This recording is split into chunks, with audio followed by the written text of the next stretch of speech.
Hello students. मैं राहुल परमहंस आज एक बार फिर से आपके बीच में आया हूँ। आज मैं आपको क्लास 10 की साइंस के चैप्टर फर्स्ट का, कौन से चैप्टर का? चैप्टर फर्स्ट का पार्ट 2 लेकर के आया हूँ। इस पार्ट में मैं आपको यह बताऊंगा कि हम रासायनिक समीकरण को संतुलित कैसे करते हैं। प्यारे बच्चों, बहुत ही समझदारी से और बहुत ही दिमाग से इस टॉपिक को समझिएगा, क्योंकि रासायनिक समीकरण हमें हर जगह पर बैलेंस करने के लिए मिलता रहेगा जब तक आप साइंस के स्टूडेंट्स रहेंगे। और यदि आपने इसको शुरुआत में बहुत अच्छे से सीख लिया तो आगे आपको समीकरण को संतुलित करने में किसी भी प्रकार की कोई असुविधा नहीं होगी।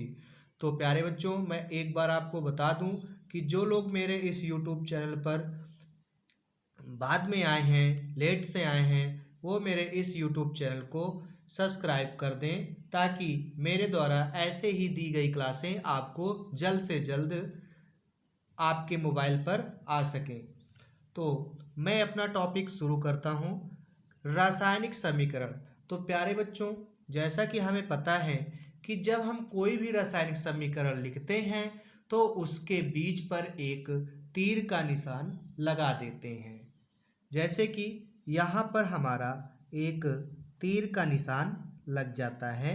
इसके बाद में जो हमारा इधर का पार्ट है उसको हम बोलते हैं लेफ्ट हैंड साइड, और जो इधर का पार्ट है उसको हम बोलते हैं राइट हैंड साइड।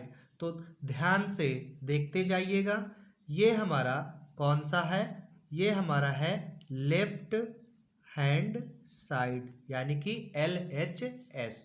और जो इधर का भाग होता है वो हमारा होता है RHS, यानी कि राइट हैंड साइड होता है।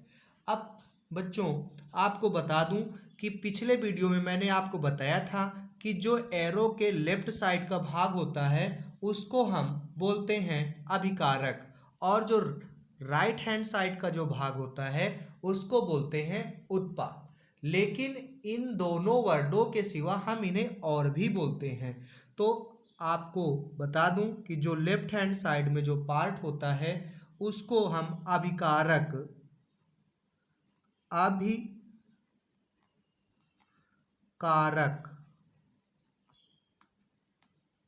अभिकारक भी बोलते हैं, या अभिकारक के बाद इसको हम क्रियाकारक,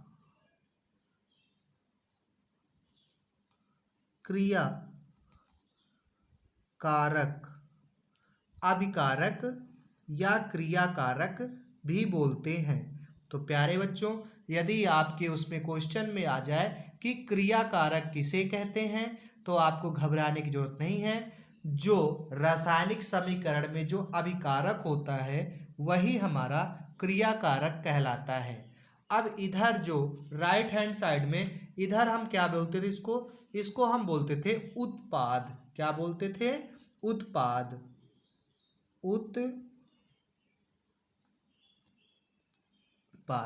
तो इसको हम उत्पाद भी बोल सकते हैं, और उत्पाद के साथ साथ इसको हम बोल सकते हैं या तो क्रिया, इधर अभिकारक उत्पाद क्रियाकारक, और इसको हम बोल सकते हैं क्रिया फल। क्लियर? इतना क्लियर हो गया? ये आप अपनी कॉपी पर नोट करते जाइएगा और इसको समझते जाइएगा कि हम अभिकारक किसे कहते हैं या क्रियाकारक किसे कहते हैं, और उत्पाद या क्रियाफल हम किसे कहते हैं। तो अब हम इसमें क्या सीखेंगे? समीकरण को बैलेंस करना। तो प्यारे बच्चों, जैसे कि मैं एक आपको समीकरण लिखता हूँ और उसको मैं आपको बैलेंस करके बहुत ही अच्छे मेथड से समझाऊंगा। इसके बाद मैं आपको एक एक करके 4-5 एग्जाम्पल समझाऊंगा, जिससे कि आपको रासायनिक समीकरण पूरी तरह से समझ में आ जाएगा और आप उस समीकरण को कभी बैलेंस करना कभी नहीं भूलेंगे। तो प्यारे बच्चों, देखिए, जैसे कि मैं पहला एग्जाम्पल लेता हूँ, एच एच, ये किसका प्रतीक होता है? हाइड्रोजन का। इसके बाद में प्लस ओ टू, ये किसका प्रतीक है? ऑक्सीजन का। इसके बाद में हमने एक एरो का चिन्ह लगाया, यानी तीर का निशान लगाया, और इधर क्या बन गया? जल, यानी कि H2O।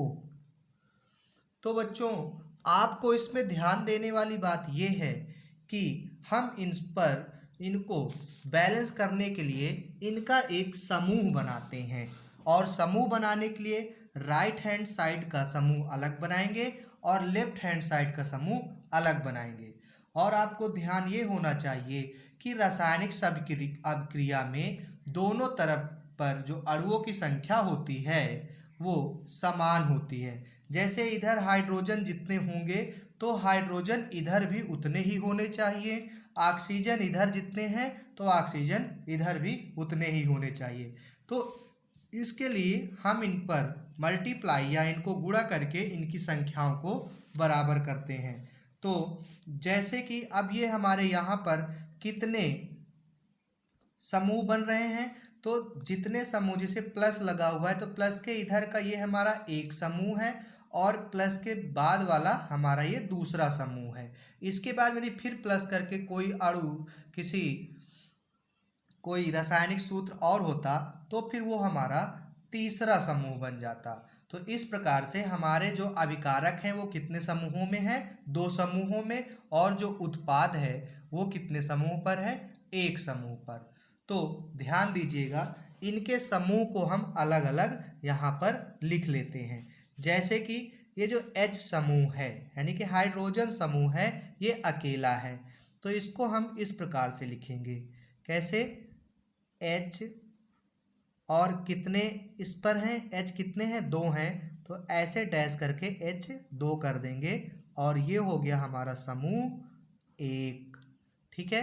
इसी प्रकार ऑक्सीजन है, ऑक्सीजन पर कितने हैं? 2 हैं, तो हमने 2 ऑक्सीजन का O2 कर लिया। ठीक है।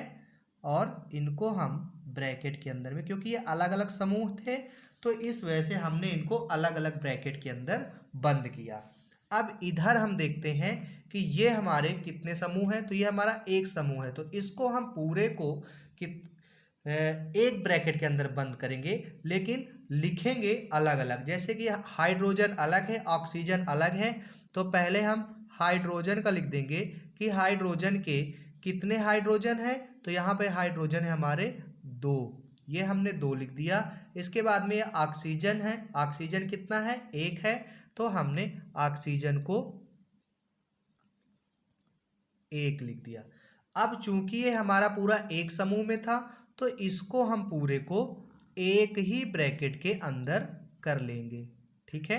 चाहे तो आप इस प्रक्रिया को रफ में करके और फिर यहाँ पर लिख सकते हैं, और यदि ना चाहें तो डायरेक्ट भी आप यहाँ पर लिख लेंगे, आपका कोई गलत होने वाला नहीं है। अब देखिए बच्चों, जैसे कि हमको देखना है कि हमें संख्याएं बराबर, तो सबसे पहले हम इधर शुरुआत करेंगे H।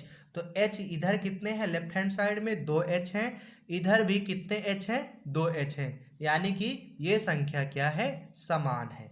इसके बाद में यहाँ ऑक्सीजन कितने हैं? 2 हैं, और इधर देखेंगे ऑक्सीजन कितने हैं? 1 हैं, यानी कि यहाँ 2 है, यहाँ 1 है, तो इसको भी हम क्या कर लेंगे? 2 कर लेंगे। तो इसको 2 करने के लिए हमें इस समूह पर 2 का गुणा कराना पड़ेगा। तो बच्चों, जब हम इस पर 2 का गुणा करा देंगे तो ये हमने 2 का गुणा करा दिया। अब चूंकि ये जो हमारा समूह था ये पूरा एक ही था, तो जो 2 का गुणा होगा इस पूरे समूह पर हो जाएगा। तो 2 का गुणा पहले H में हो जाएगा, तो ये कितना हो गया? हाइड्रोजन। हाइड्रोजन कितने हो गए? 2 का गुणा 2 में किया तो कितना हो गया? 4, और 2 का गुणा 1 में किया तो 2। अब इधर से एक ही नई इक्वेशन बन गई, यानी जो हाइड्रोजन है वो हो गए 4 और ऑक्सीजन हो गए 2। अब इधर ऑक्सीजन 2, अब ऑक्सीजन तो बराबर हो गए, लेकिन जो हाइड्रोजन है ये डिफरेंट हो गए। तो इसके लिए हम क्या करेंगे कि हाइड्रोजन 2 हैं और यहाँ हाइड्रोजन कितने हो गए 4। तो इस हाइड्रोजन को भी हमें क्या करना पड़ेगा 4 करना पड़ेगा। तो इसके लिए हम क्या करेंगे बच्चों, इसमें भी 2 का गुणा करा देंगे। ये हमने 2 का गुणा करा दिया। तो इस प्रकार से 2 दुनाई हाइड्रोजन कितने हो गए 4। तो हमारा ये समीकरण अब बैलेंस हो गया है। तो इसको हम कैसे लिखेंगे, हाइड्रोजन के 4, हाइड्रोजन के 4, ऑक्सीजन के 2, ऑक्सीजन के 2। क्लियर है। तो जो हम जिस समूह पर गुणा कराते हैं उसी समूह के सामने हम यहाँ पर उतने का ही गुणा करा देंगे। जैसे कि हमने इसमें हाइड्रोजन समूह पर कितने गुणा कराया 2 का गुणा कराया। तो हमारी जो ये इक्वेशन थी ये हमारा क्या था, एग्जाम्पल फर्स्ट था। तो इसमें हमने 2 का गुणा कराया तो इसको हम लिख देंगे। सबसे पहले इसी समीकरण को लिखेंगे। तो ये है हमारा H2 प्लस O2, तीर का निशान लगाया, और H2O ये हो गया।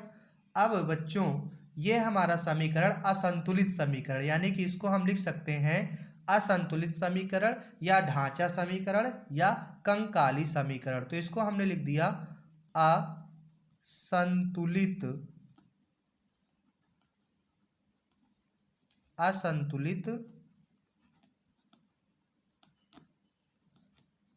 समीकरण। ठीक है।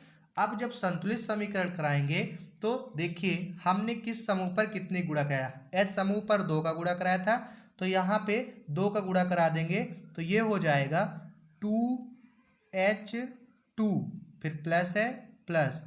ओ समूह पर हमने कोई भी किसी भी प्रकार की छेड़छाड़ नहीं की, यानी कि वो जो जैसा है वैसा है उसको हम लिख देंगे, यानी कि ये हो गया O2 गिव्स। अब इस H2O समूह पर हमने कितने गुणा कराया था, इस पूरे समूह पर हमने 2 का गुणा कराया। तो इसमें हम बाहर में हम 2 का गुणा करा देंगे, यानी 2H2O। अब ये हमारे अणुओं की संख्या इस पर क्या हो गई, बराबर हो गई। देख लीजिए 2 का गुणा इसमें कराया, 2 दुनाई 4 हाइड्रोजन और 2 ऑक्सीजन। इधर देखिए 2 दुनाई 4 हाइड्रोजन और इस 2 का गुणा ऑक्सीजन भी होगा तो 2 कन्नम 2, यानी कि ऑक्सीजन के 2 हो गए। तो इस प्रकार से जो हमारा यह समीकरण होगा यह क्या हो जाएगा, संतुलित समीकरण। ठीक है। अब जैसे कि हम अपना एग्जाम्पल दूसरा लेते हैं, इसमें दूसरा एग्जाम्पल में फिर हम देखते हैं कि कैसे करेंगे। तो हमने लिया एग्जाम्पल 2। अभी मैं आपको एक्सरसाइज भी दूंगा, वो आपको करनी है। एग्जाम्पल 2 ले लिया और इसमें हम लेते हैं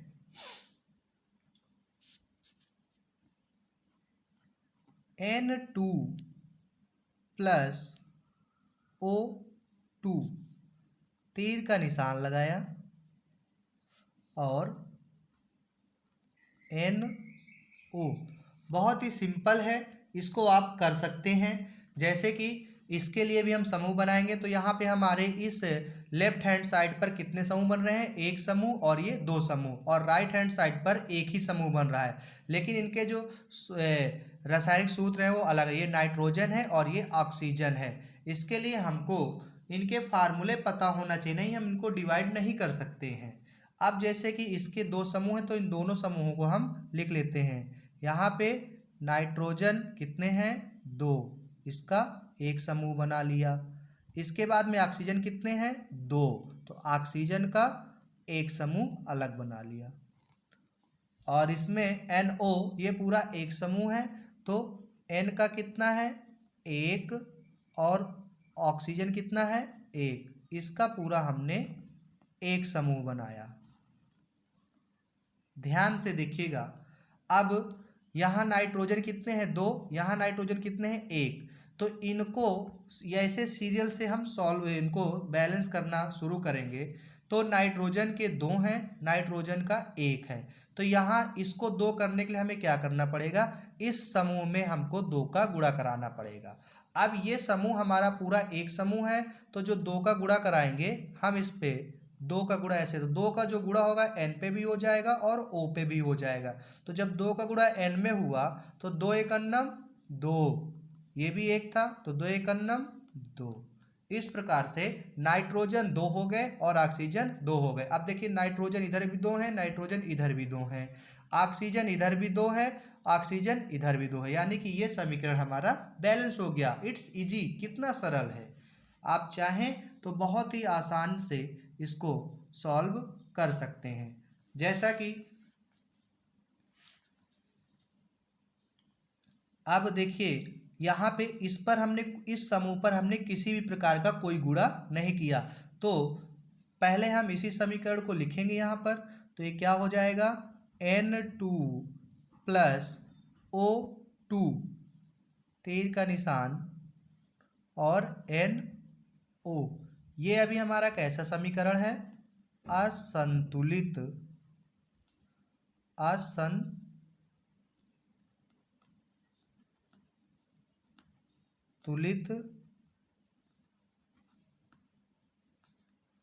समीकरण।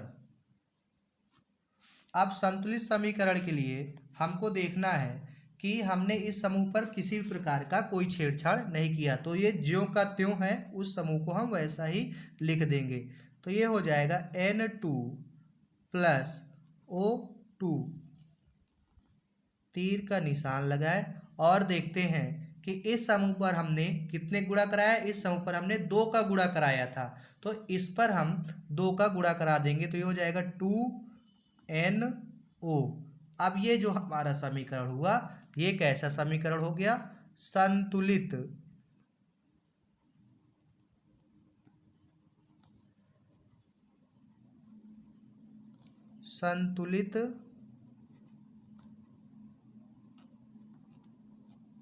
समीकरण। तो बच्चों आई होप आपको समझ में आ रहा होगा। इसके बाद में मैं एक एक्सरसाइज आपको खुद करने के लिए देता हूँ, इसको आप करेंगे और मैं दूसरा एग्जाम्पल थोड़ा इससे थोड़ा सा बड़ा दिखाता हूँ आपको करके। तो जो तीसरा एग्जाम्पल है ये आपको खुद ही करना है। तीसरे एग्जाम्पल में क्या है कि C प्लस O2, तीर का निशान यानी कि गिब्स, और CO। ध्यान से देखेंगे तो सेम टू सेम ऐसा ही है, बस थोड़ा सा चेंजमेंट है, लेकिन आप जैसे मैंने आपको ये नियम बताए हैं, इन नियम की तरह से आप बड़ी आसानी से इसको सॉल्व कर सकते हैं। इसके बाद में मैं अपना एक दूसरा एग्जाम्पल लेता हूँ जो कि थोड़ा सा बड़ा है, लेकिन बहुत ही आसान विधि से आप इसको कर सकते हैं। जैसे कि मैं अपना एग्जाम्पल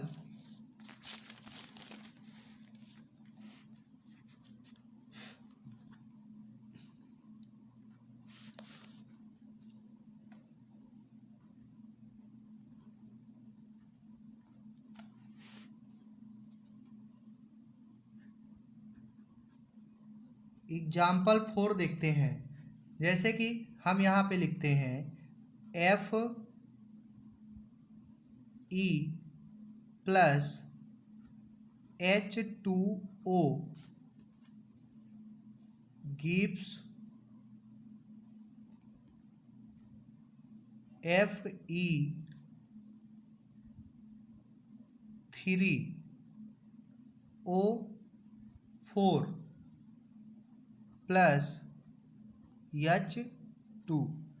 ये हमारा एक समीकरण है, इसको हमें बैलेंस करना है, तो घबराने की कोई ज़रूरत नहीं है। सबसे पहले इसमें हम समूह देखेंगे कि कितने कितने समूह इसमें बन रहे हैं। तो देखिए इधर का ये एक समूह है, Fe क्या है, लोहा, और ये क्या है, दूसरा समूह है।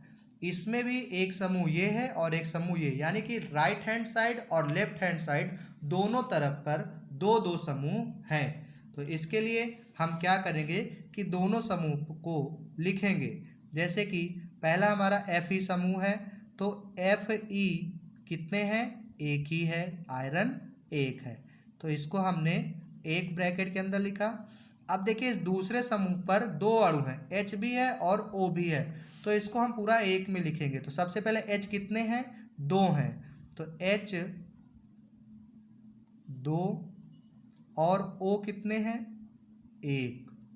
इस समूह को, ये पूरा एक में ही है, तो इसको हम एक में कर लेंगे, ठीक है। इसके बाद देखिए इधर Fe3O4 ये पूरा एक समूह है, तो यहाँ पे हम लिखेंगे Fe के कितने हैं 3 और O के कितने हैं 4। ये जो है हमारा पूरा एक समूह पर होगा, ये है एक समूह पर। और इसके बाद में हाइड्रोजन यानी कि H, ये 2 हैं, इसको हम एक समूह पर ले लेंगे, ये हो गया।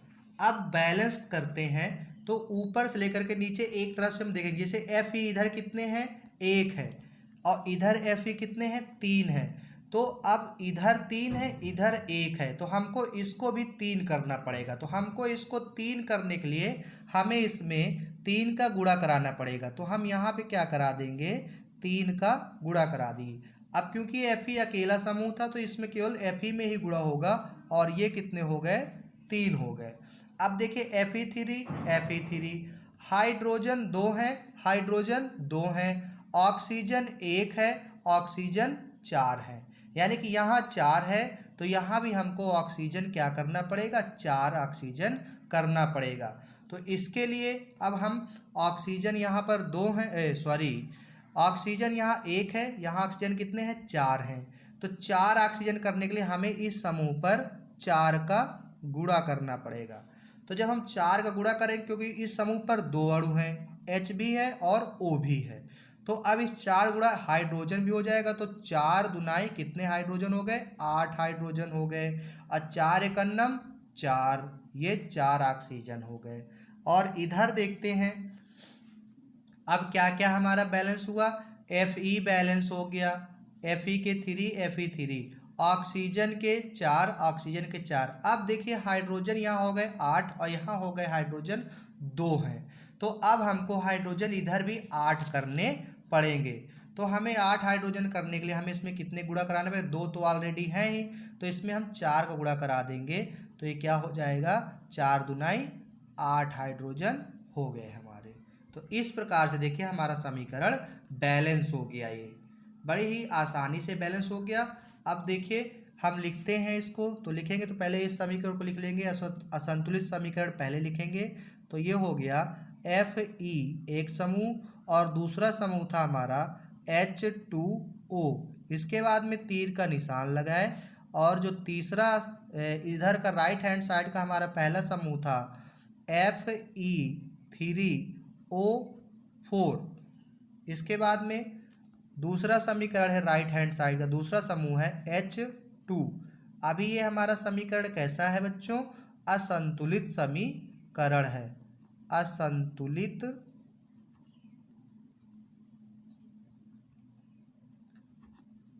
समीकरण।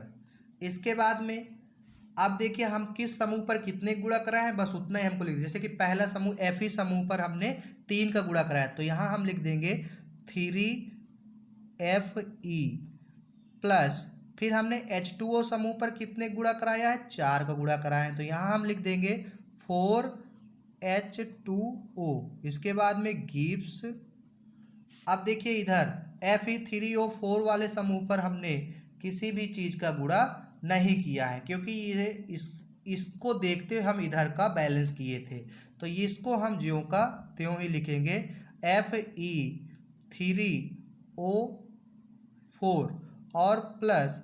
अब देखिए हाइड्रोजन समूह पर हमने 4 का गुणा किया है, तो इस समूह पर हमने 4 का गुणा किया है, तो ये हो जाएगा 4H2, और ये जो हमारा हुआ ये हमारा होगा संतुलित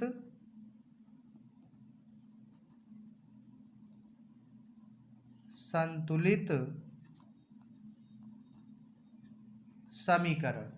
तो प्यारे बच्चों आपको रासायनिक समीकरण संतुलित करना मैंने बता दिया है। अब जो समीकरण हैं उनको संतुलित आप करेंगे, और आपके लिए मैं एक्सरसाइज दे रहा हूँ, इन एक्सरसाइज को आप करके आप इनकी फ़ोटो खींच करके भेजेंगे। तो आई होप, उम्मीद करता हूँ कि अब आपको समीकरण संतुलित करना बड़ी ही आसानी से आ गया होगा, और अब आप भविष्य में इनको जल्दी से भूलेंगे नहीं। तो बच्चों जो एक्सरसाइज मैं आपको दे रहा हूँ उसका पहला होगा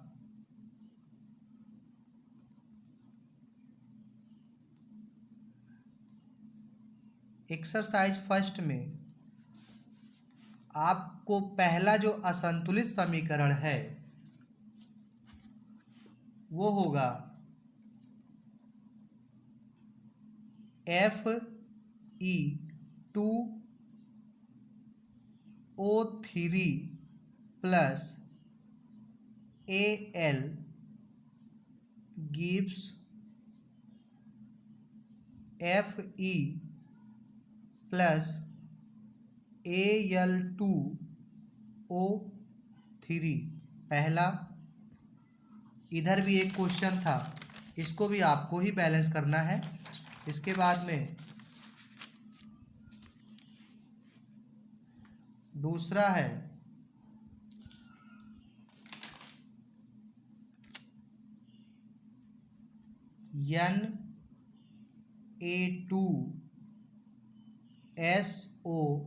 Na2SO4 plus BaCl2 gives BaSO4 plus NaCl। ये हुआ दूसरा असंतुलित समीकरण जिसको आपको संतुलित करना है जिस प्रकार से मैंने बताया है। और तीसरा है Na plus H2O gives NaOH plus H2। इसके बाद में चौथा समीकरण आपको संतुलित करना है Mg plus O2 gives MgO। इसके बाद में आपको पांचवा समीकरण संतुलित करना है Cu plus O2 gives CuO। इसके बाद में छठवां समीकरण है AgCl gives Ag plus Cl2। ये रासायनिक सूत्र आपको सभी आने चाहिए। इसके बाद में सातवां समीकरण है HNO3 प्लस CaOH। देखिए जो रासायनिक सूत्र जो एक है, जैसे अभी BA1 है, यहाँ पे कैपिटल C है, तो यहाँ से अब ये दूसरा अणु आपका शुरू होगा। इस प्रकार से आपको समझना है। OH का whole twice gives Ca bracket में NO3 का होल ट्वाइस प्लस H2O। अब देखिए ऐसा मैंने आपको बताया नहीं है, लेकिन यहाँ पे ये हमारा पूरा एक समूह है और इसमें कैल्शियम का एक है और ये ब्रैकेट में दो है, यानी दो का गुणा इसमें भी है, तो ऑक्सीजन जो होंगे दो होंगे और हाइड्रोजन जो है वो भी दो होंगे। तो आप इसका समूह ऐसे बनाएंगे Ca का एक, O के दो और H के दो, और इसको पूरा आप एक समूह में कर लेंगे, बड़े ही आसानी से सॉल्व हो जाएगा। इसके बाद में हमारा आठवां क्वेश्चन है NaOH plus H2SO4 gives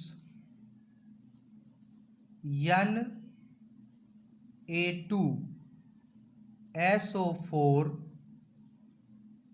plus H2O। ये हो गया। इसके बाद में नौवां क्वेश्चन है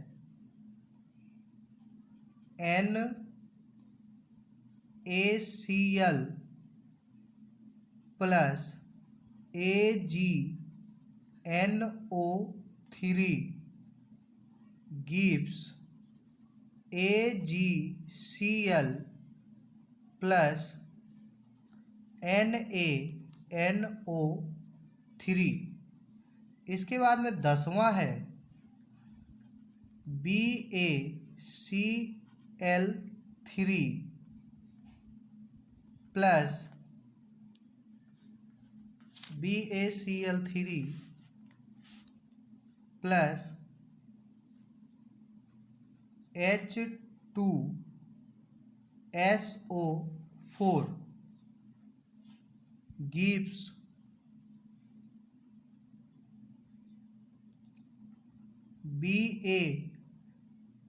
BaSO4 प्लस HCl। इसके बाद में 11वां है Fe plus H2O gives Fe3O4 plus H2। और 12वां है Zn plus H2SO4 gives ZnSO4 plus H2। ठीक है, इसके बाद में ये जो है इसको भी मैं इधर लिख देता हूँ C+O2 CO। C+O2 gives CO। तो बच्चों आपको इस एक्सरसाइज को करना है।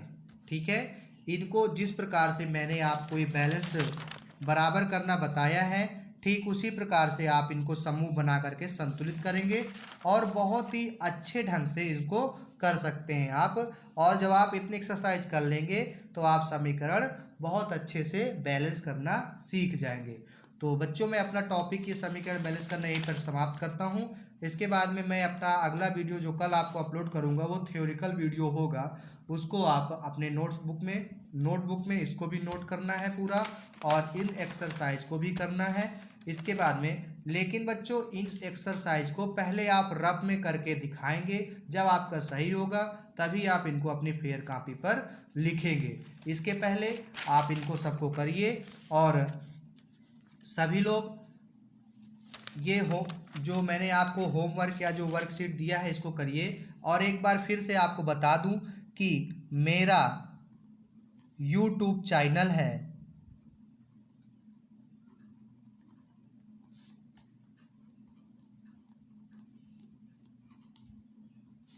जो मेरा YouTube चैनल है वो राहुल परमहंस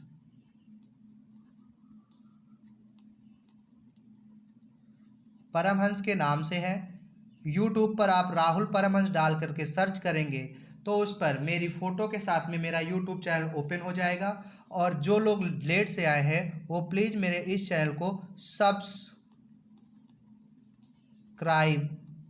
सब्सक्राइब करने के साथ साथ में लाइक और अपने दोस्तों को शेयर ज़रूर करें। उन वीडियो को अपने दोस्तों को शेयर करें ताकि मेरे द्वारा बनाया गया हर एक वीडियो आप लोगों तक और आपके फ्रेंड्स लोगों तक बहुत जल्द से जल्द पहुँचे।